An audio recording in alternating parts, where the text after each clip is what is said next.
Hello everyone, welcome to my or channel experience with math. কেমন আছো সকলে? আশা করছি সকলে খুব ভালো আছে। তো চলো আজকের ক্লাস শুরু করা যাক।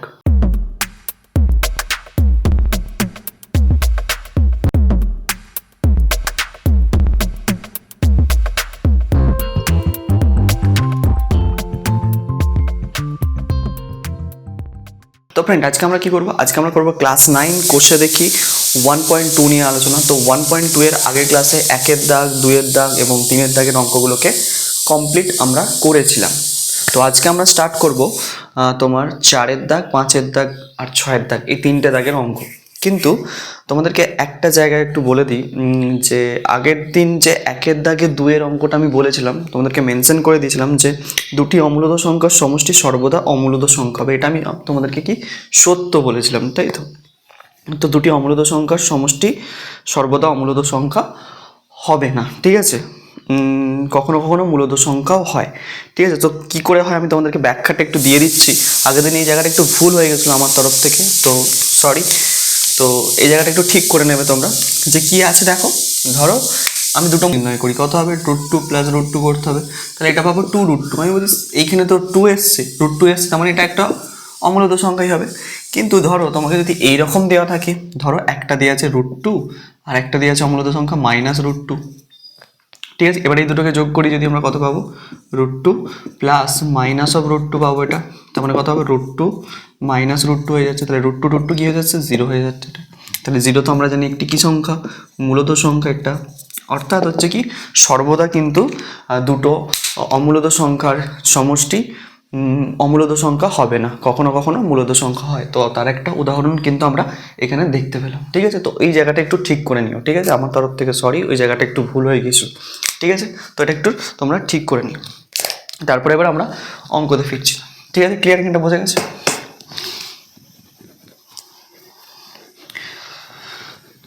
তো আমরা 6-এর দাগের যে অঙ্ক স্টার্ট করে, 6-এর দাগ বলছি, সরি, 4-এর দাগের অঙ্ক স্টার্ট করতে গেলে আমাদেরকে একটা থিওরি জানতে হবে। কিসের থিওরি? সেটা হচ্ছে যে পিথাগোরাসের একটা উপপাদ্য আছে, সেই উপপাদ্যটা ভালো করে বুঝতে হবে এবং জানতে হবে, তাহলেই কিন্তু আমরা এই অঙ্কগুলো সহজে করতে পারবো, ঠিক আছে? যে কিছু অমূলদ সংখ্যা দিয়ে দেবে, সেই অমূলদ সংখ্যাগুলোকে আমাকে কী করতে হবে? সংখ্যা রেখায় স্থাপন করতে হবে। কী করতে হবে? সংখ্যা রেখায় স্থাপন করতে হবে। তো কীভাবে সংখ্যা রেখায় স্থাপন করবো তোমাদেরকে দেখাচ্ছি। তার জন্য আমি কি বলছি, পিথাগোরাসের উপপাদ্যটা জানা কিন্তু খুব ইম্পর্টেন্ট। কি? পিথাগোরাসের উপপাদ্য, পিথাগোরাসের উপপাদ্য, ঠিক আছে? তো পিথাগোরাসের উপপাদ্যটা কী জিনিস? আচ্ছা, যদি তোমরা সমকোণী ত্রিভুজ দেখেছো নিশ্চয়ই, এরকম একটা সমকোণী ত্রিভুজ আঁকছি, ভালো করে বুঝবে। তো এটা নয়, এটা একটা সমকোণী ত্রিভুজ, এটা একটা সমকোণী ত্রিভুজ, ঠিক আছে? তো নাম দিয়ে দিচ্ছি ABC। ভালো করে বুঝবে, কিন্তু পিথাগোরাসের উপপাদ্য কিন্তু খুব ইম্পর্টেন্ট, এটা তোমাদের পরেও কাজে লাগবে, ঠিক আছে? তো এটা ভালো করে একটু বুঝে নাও। তো এই সমকোণী ত্রিভুজটার কোনটাকে কি বলে একটু জেনে নাও। তো সমকোণী ত্রিভুজের সবথেকে বড় বাহু হচ্ছে AC। তো এসির নাম হচ্ছে অতিভুজ। কি বলবো? অতিভুজ। এসি সবথেকে যেটা বড় বাহু থাকে সমবাহু ত্রিভুজের, মানে 90 ডিগ্রির, এই যে 90 ডিগ্রি এর সামনেই একদম যে বাহুটা পড়বে সেটাই হচ্ছে তোমার কি? অতিভুজ। সেটাকে কি বলি আমরা? অতিভুজ বলে থাকি। আচ্ছা, আর এখানে ভালো করে দেখো, আর এই যে বিসি দেখতে পেয়েছো, এই নিচের বাহুটাকে অনেকে ভূমি বলি, কিন্তু ভূমি ঠিক হয় কোণের সাপেক্ষে। এই জিনিসটা মাথায় রাখবে, ঠিক?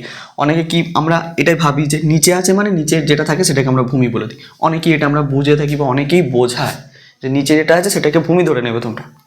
না, ব্যাপারটা হচ্ছে কি, ভূমি সবসময় আমরা কি ঠিক করব? কোণের সাপেক্ষে। এই কোণটার সাপেক্ষে ভূমি হচ্ছে এটা। আমি যদি এই কোণটার সাপেক্ষে জিজ্ঞেস করি তাহলে ভূমি হয়ে যাবে AB, ঠিক আছে? তো আমি কোণের সাপেক্ষে সবসময় ভূমি নির্ধারণ করব। তো এখানে C কোণের সাপেক্ষে আমি তোমাকে ভূমিটা লিখে দিচ্ছি, যে C কোণের সাপেক্ষে ভূমি, কোণের সাপেক্ষে কি ভূমি, ভূমি কত হবে? C কোণের সাপেক্ষে ভূমি হচ্ছে তোমার BC, তাহলে এখানে BC হচ্ছে তোমার কি? ভূমি হয়ে গেল। আর বাকি যেটা দাঁড়িয়ে আছে বা পড়ে আছে সেই AB বাহুটা, এটা হচ্ছে তোমার কি? লম্ব। AB হচ্ছে তোমার কি? লম্ব, ঠিক আছে? তাহলে কোনটাকে কি বললাম এখানে বুঝতে পারলে? C কোণের সাপেক্ষে আমি এটাকে ভূমি ধরে নিচ্ছি, মানে লিখে দিচ্ছি আমি তলায় তলায়, এটা হচ্ছে আমার ভূমি, এইটা হচ্ছে অতিভুজ, এটা হচ্ছে লম্ব, ঠিক আছে। তো এই হচ্ছে ব্যাপার, যে কোনটাকে কি বলে আমি কিন্তু বুঝিয়ে দিলাম, ভালো করে দেখো। একটি সমকোণী ত্রিভুজ এবিসি, এবিসি এর হচ্ছে বিসিটাকে ভূমি, সি কোণের সাপেক্ষে, এবিটা হচ্ছে লম্ব, আর সব থেকে বড় বাহু এসি, যেটাকে আমরা কি বলছি অতিভুজ। অতিভুজ চেনার সব থেকে সোজা উপায় সব থেকে বড় বাহু, অর্থাৎ 90 ডিগ্রির সামনে যে বাহুটা দেখতে পাবে সেটাই হচ্ছে তোমার কি হবে অতিভুজ। বুঝতে পেরেছো? তো সমকোণী ত্রিভুজের কটা জিনিস একটু মাথায় রাখতে হবে। এবার দেখো উপপাদ্য কি বলছে। উপপাদ্যটা খুব সোজা, তোমাদের বইতেও আছে, উপপাদ্যটা পড়বে। আমি বুঝিয়ে দিচ্ছি উপপাদ্যটা কি বলছে। যদি আমরা একটা সমকোণী ত্রিভুজ আঁকি, আরেকবার আঁকছি দেখো, একটু ছোটো করে আঁকছি তাহলে ব্যাপারটা বুঝতে সুবিধা হবে। একটা যদি সমকোণী ত্রিভুজ আঁকি এরকম, ঠিক আছে, এটা একটা আমার সমকোণী ত্রিভুজ। তো এরকম একটা সমকোণী ত্রিভুজ আঁকি এবং সমকোণী ত্রিভুজের নামটাকে দিয়ে দিই এ বি সি, ঠিক আছে। সমকোণী ত্রিভুজের অতিভুজের ওপর একটি যদি বর্গক্ষেত্রকে আমরা অঙ্কন করি, আচ্ছা কোনটা অতিভুজ, এসিটা অতিভুজ, দেখো এটার সঙ্গে এটা মেলা, এখানে এসিটা হচ্ছে অতিভুজ, এর ওপর যদি আমি একটা বর্গক্ষেত্র আঁকি, কি আঁকবো একটা বর্গক্ষেত্র। যাই হোক একটু বেঁকে টুরে যাচ্ছে, কিছু হাতে আঁকছি তো, তো ধরে না আয়তক্ষেত্র হয়ে যাচ্ছে, একটু বড় করতে হবে। আচ্ছা ছোট করে ত্রিভুজটা আঁকতে, তাহলে ব্যাপারটা ক্লিয়ার হবে। ত্রিভুজটা বড় হয়ে গেছে বড্ড।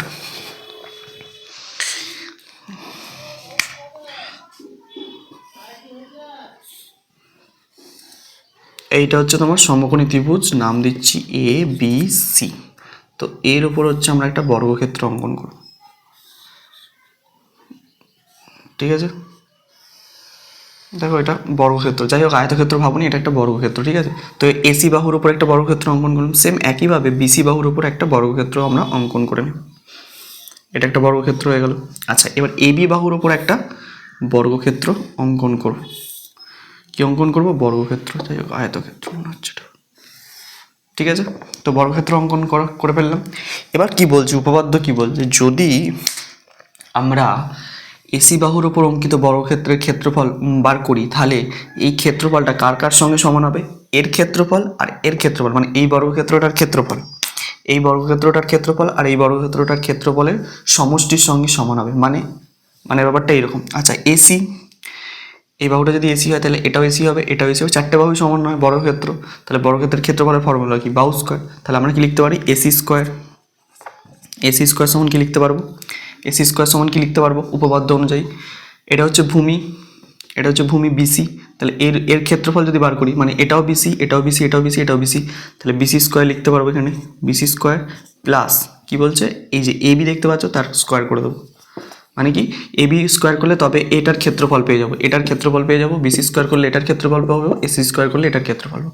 দেখো ওইটাই হচ্ছে আমাদের সূত্র, মানে এটাই হচ্ছে আমাদের উপপাদ্যটা বলেছে যে কোনো সমকোণী ত্রিভুজের অতিভুজের উপর অঙ্কিত বর্গক্ষেত্রের ক্ষেত্রফল কার সঙ্গে সমান হবে? বাকি যে দুটো বাহু আছে তার উপর অঙ্কিত বর্গক্ষেত্রের ক্ষেত্রফলের সমষ্টির সঙ্গে সমান হবে। বাকি যে দুটো বাহু মানে বিসি আর এসি, তাদের উপর অঙ্কিত বর্গক্ষেত্রের ক্ষেত্রফল, এর উপর অঙ্কিত বর্গক্ষেত্রের ক্ষেত্রফল বিসি স্কোয়ার, এর উপর অঙ্কিত বর্গক্ষেত্রের ক্ষেত্রফল এবি স্কোয়ার, তাদের সমষ্টি মানে যোগফল এর সঙ্গে সমান হবে কি এই অতিভুজটার ক্ষেত্রফলের সঙ্গে সমান হচ্ছে, ঠিক আছে। বুঝতে পারলে? তাহলে এটাই হচ্ছে সূত্র। তাহলে সূত্রটা একটু মনে রাখবে। তাহলে কি বোঝা গেছে? স্টেটমেন্টটা তোমাদের বইতে লেখা আছে, ভালো করে পড়ে নেবে। শর্ট কোয়েশ্চেন 2-1 নম্বরের জন্য দিয়ে দেয় পরীক্ষার সময়। তাহলে আমরা কি পেলাম? অতিভুজ স্কোয়ার সমান, অতিভুজ স্কোয়ার সমান কি পেলাম? বিসিকে ভূমি ধরেছিলাম, তাহলে ভূমি স্কোয়ার প্লাস লম্ব স্কোয়ার, এই সূত্রটা দিয়ে আমরা কাজটা করব, ঠিক আছে। তাহলে আরেকটা এখান থেকে একটা কাজ করে নাও, স্কোয়ার তুলে দিলে কি আসে? তাহলে আমি যদি শুধু অতিভুজ বার করি কত পাবো? শুধু অতিভুজ যদি বার করি কত পাবো? দেখো তো, স্কোয়ার তুলে দিলে একটা রুট আসে, তাহলে রুটের ভিতরে লিখবো কি? ভূমি স্কোয়ার প্লাস লম্ব স্কোয়ার, ভূমি স্কোয়ার প্লাস লম্ব স্কোয়ার, এটা লিখবো, হ্যাঁ কি না? তাহলে অতিভুজ সমান পেলাম কি? ভূমি স্কোয়ার রুট ওভার অফ ভূমি স্কোয়ার প্লাস লম্ব স্কোয়ার। এই সূত্রটা দিয়ে যতগুলো কাজ আছে সব করে নেবো, ঠিক আছে। এটাও ইউজ করতে পারো, কিন্তু আমি একবারে এটা নিয়েই কাজ করবো, কারণ হচ্ছে স্কোয়ারটা তুলে দিয়েছি, আমার অতিভুজটা বার করতে হবে যেহেতু, ঠিক আছে। তাহলে অতিভুজ সমান কী পেলাম?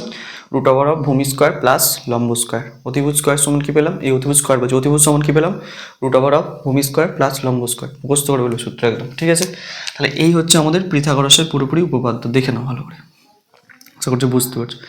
যে বুঝতে পারোনি অবশ্যই তোমরা জানাবে, কোথায় জানাবে?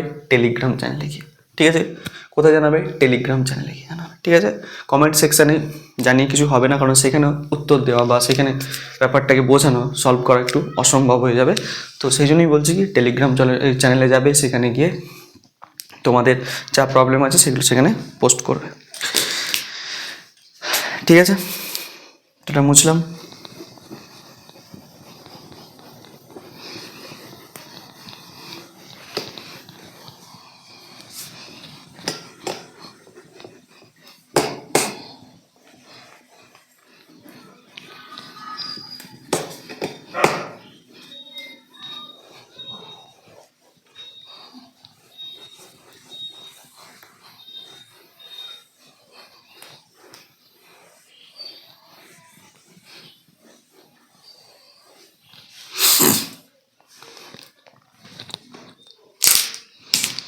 আচ্ছা, এবার দেখো, এবার অঙ্কগুলো স্টার্ট করছি আমরা। বলছে সংখ্যা রেখায় √5কে স্থাপন করি। চারেরটা √5 স্থাপন করতে বলেছে সংখ্যা রেখায়। √5কে সংখ্যা রেখায় স্থাপন করতে হবে। সংখ্যা রেখায় স্থাপন করি,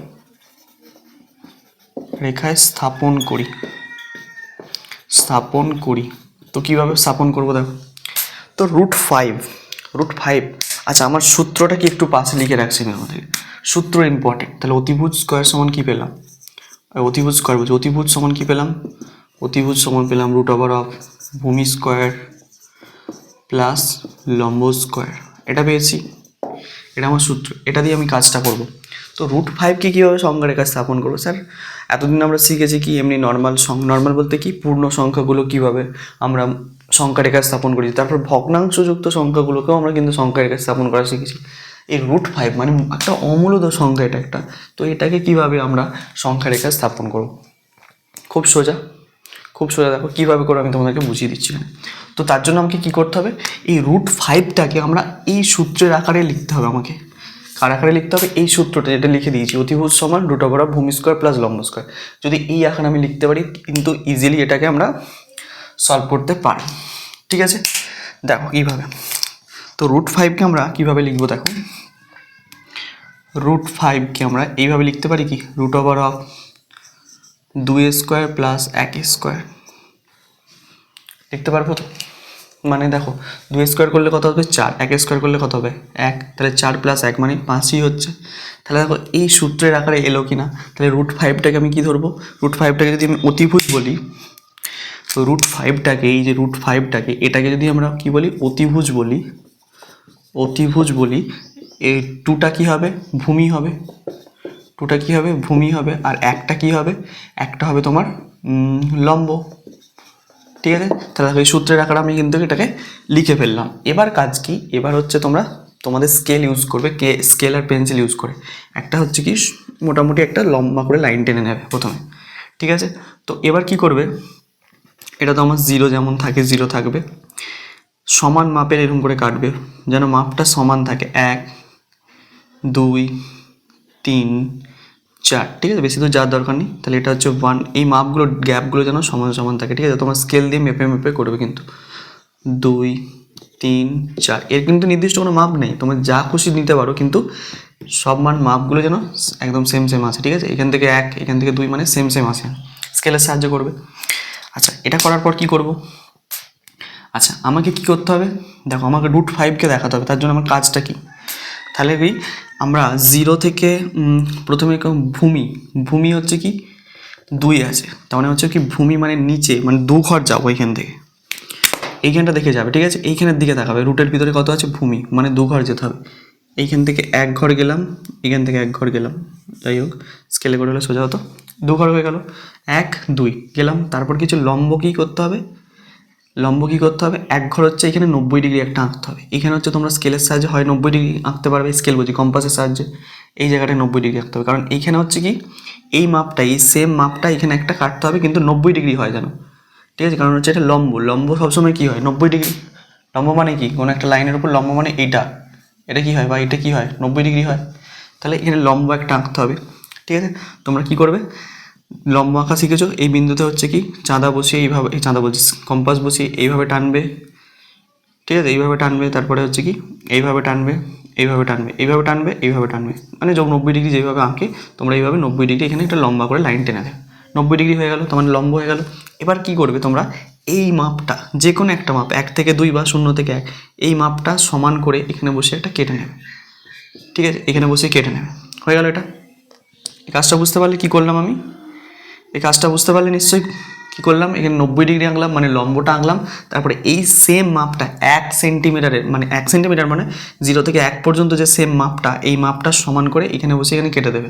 ঠিক আছে, এরপর কি করবে, এইখান থেকে এই 0 পর্যন্ত জুড়ে দেবে স্কেলের সাহায্যে, মানে এরকম এটাকে জুড়ে দেবে। তাহলে দেখো একটা আমার সমকোণী ত্রিভুজ পেয়ে গেলাম। তাহলে সমকোণী ত্রিভুজের দেখো এইখান থেকে এই পর্যন্ত ভূমি, এইখান থেকে যদি নাম দিই এখানটা এ যদি নাম দিই, এখানটা যদি বি নাম দিই, এখানে যদি সি নাম দিই, তাহলে এ থেকে বি সমান হচ্ছে 2। ঠিক আছে, এ থেকে বি পর্যন্ত হচ্ছে 2 মাপ, আর হচ্ছে বি থেকে সি পর্যন্ত কত মাপ হয়ে গেল, বি থেকে সি পর্যন্ত হয়ে গেল 1 মাপটা। তাহলে হচ্ছে এ থেকে সি পর্যন্ত মাপটা কি, এ থেকে সি মানে হচ্ছে √5, কারণ এটাই তো দেখাচ্ছে, এটাই তো √5, এটাই তো হবে। এটা ভূমি যদি হয়, এটা যদি ভূমি হয়, এটা যদি লম্ব হয়, তাহলে এটা হচ্ছে কি অতিভুজ, অতিভুজের মান কত √5, আমাকে √5ই দেখাতে বলেছে।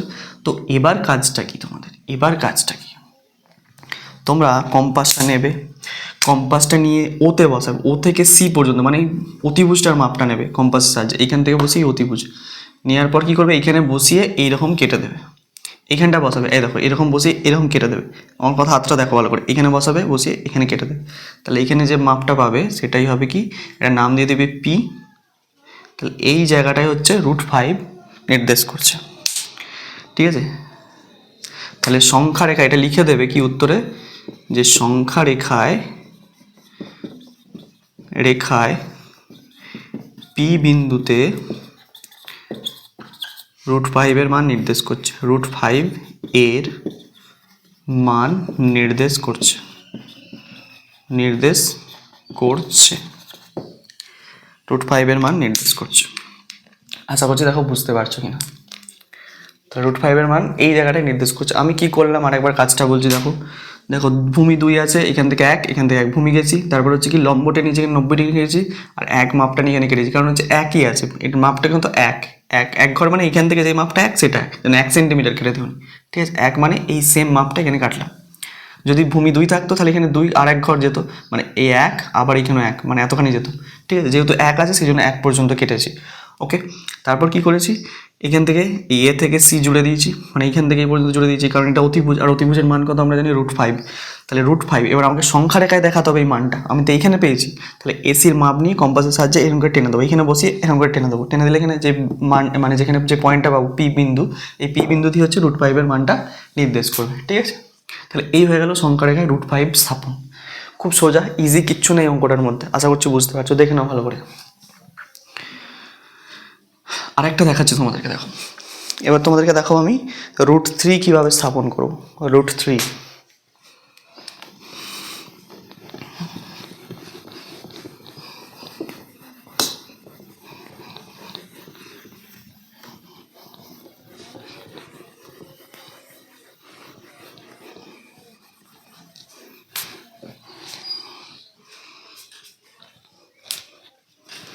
দেখো √3কে কীভাবে স্থাপন করব, √3কে সংখ্যা রেখায় কীভাবে স্থাপন করব।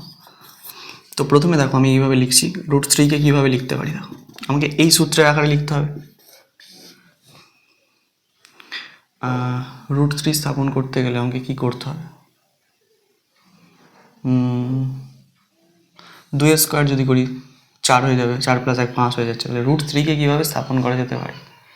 আচ্ছা দেখো, √2 তার যদি স্কোয়ার করি +1 যদি স্কোয়ার করি, দেখো √3 আসবে কি না, বুঝলে না বুঝলে না, দাঁড়াও দেখাচ্ছি ব্যাপারটা।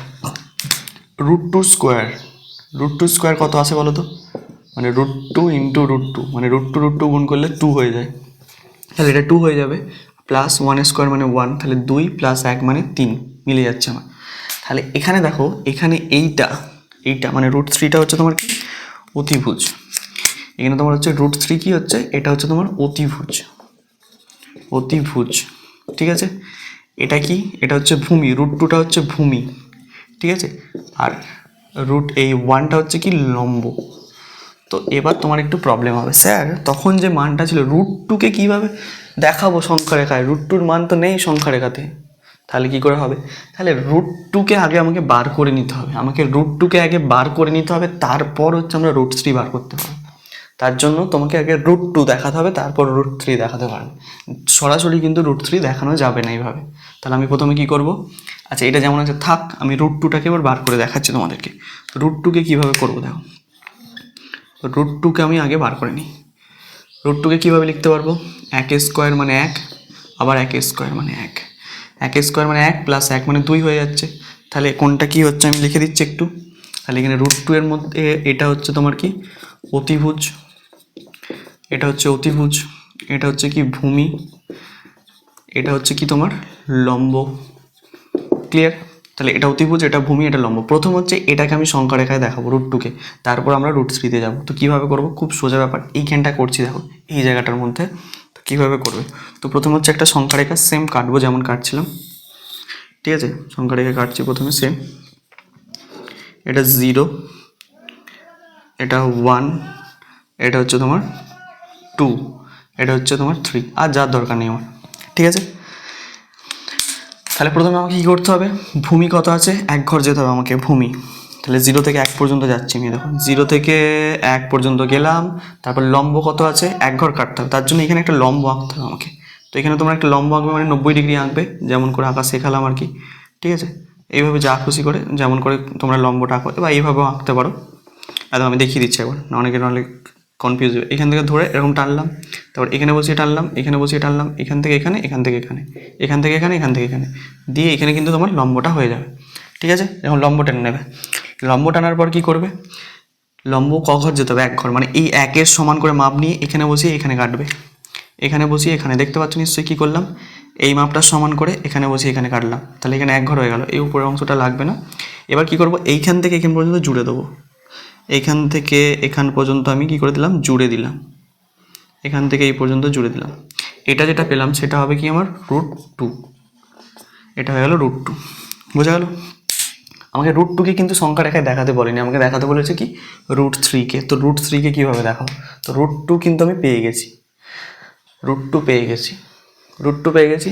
তাহলে আমাকে কী করতে হবে, এবার দেখো রুট টু পেয়ে গেছি, এখান পর্যন্ত বুঝতে পেরেছো রুট টু। যদি রুট টুকে সংখ্যা রেখা দেখাতে বলতো কী করতে, শুধু এইটুকু মাপ নিয়ে এইখানে টেনে দিতে, এইখানে যে পি বিন্দুটা পেতে ওটাই হচ্ছে রুট টু এর মান নির্দেশ করতো, ওই বিন্দুটা। বোঝা গেল? তাহলে এবার রুট থ্রিকে কীভাবে দেখাবো, খুব সোজা। তাহলে তো আমি ভূমি পেয়ে গেছি, হ্যাঁ দেখো ভূমি ছিল নয়, রুট টুটা ভূমি ছিল, ভূমি পেয়ে গেছি আমরা। তাহলে যেহেতু ভূমি পেয়ে গেছি, আমার কী শুধু লাগবে, লম্ব লাগবে। তো লম্ব কোথায় আঁকতে হবে, ভালো করে দেখো, এইটা হয়ে গেছে ভূমি, এটা ভুলে যাবে। এবার তোমার কাছে ভূমি হচ্ছে এইটা রুট টু, এইটা হচ্ছে ভূমি, ভূমি পেয়ে গেছে এটা। তাহলে ভূমির উপর লম্ব মানে এইখানে লম্বটা আনতে হবে। তখন এই বিন্দুটায় ভালো করে দেখো, এই জায়গাটায় 90 ডিগ্রি আঁকতে হবে। তো কী করে আঁকবে, এখানে সেম একইভাবে এই বিন্দুতে, যেমন এই বিন্দুতে 90 ডিগ্রি গেছো, তেমন এই বিন্দুতেও তোমরা একটা 90 ডিগ্রি আঁকতে হবে, ঠিক আছে? এরকম করে ধরে বসিয়ে একটা কম্পাসের সাহায্যে এরকম টানলে, এখানে বসিয়ে টানলে, এখানে বসিয়ে টানলে, তারপর এরকম জায়গায় চলে আসবে, দিয়ে এটাকে জুড়িয়ে দেবে, ঠিক আছে? এরকম লম্ব টেনে দিলে, তাহলে এর সঙ্গে এটা 90 ডিগ্রি হয়ে গেল। এই যে 90 ডিগ্রি হওয়ার পর কত ঘর যেতে হবে, তোমাকে এক ঘর যেতে হবে। এই যে একের সমান করে মাপ নিয়ে এখানে বসিয়ে এখানে কেটে দিতে হবে। তাহলে দেখো এটা তোমার লম্ব হয়ে গেল। এবার কি করবে, এর সঙ্গে এটাকে জুড়ে দেবে। তাহলে এটা হচ্ছে তোমার ভূমি, এটা হচ্ছে ভূমি, এইখানটা হচ্ছে এটা লম্ব, আর এইটা যেটা পেলে এটা হচ্ছে তোমার অতিভুজ। অতিভুজের মান কত, অতিভুজের মান কত, রুট থ্রি। তাহলে এটা হয়ে গেল তোমার রুট থ্রি। বুঝতে পারলে, এটা হচ্ছে অতিভুজ। তারপর এবার কি করবে, এইখান থেকে বসি, মানে ঠিক আগেরটা যেমন করেছিলাম তেমন অতিভুজের মাপটা নেবে। অতিভুজের মাপটা নিয়ে এইভাবে ঘুরিয়ে এইখানে টানবে। দেখো এই যে অতিভুজের মাপ নেবে, এখানে বসিয়ে এখানে টানবে এইরকম স্যাক করে। এখানে বসিয়ে অতিভুজের মাপটা নিচ্ছি। দেখো আমি কোন মাপটা নিচ্ছি, অতিভুজের মানে রুট থ্রির মাপটা নিচ্ছি। মাপটা নিয়ে এখানে টানছি। তাহলে এই যে পি বিন্দুটা পাবো, এই পি বিন্দুটাই হচ্ছে রুট থ্রির মানকে নির্দেশ করবে। তাহলে একটু লিখে দেবে যে সংখ্যা রেখায় পি বিন্দুটি, সংখ্যা রেখায়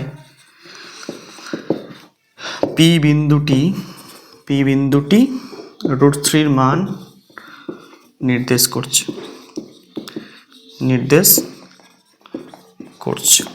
ক্লিয়ার?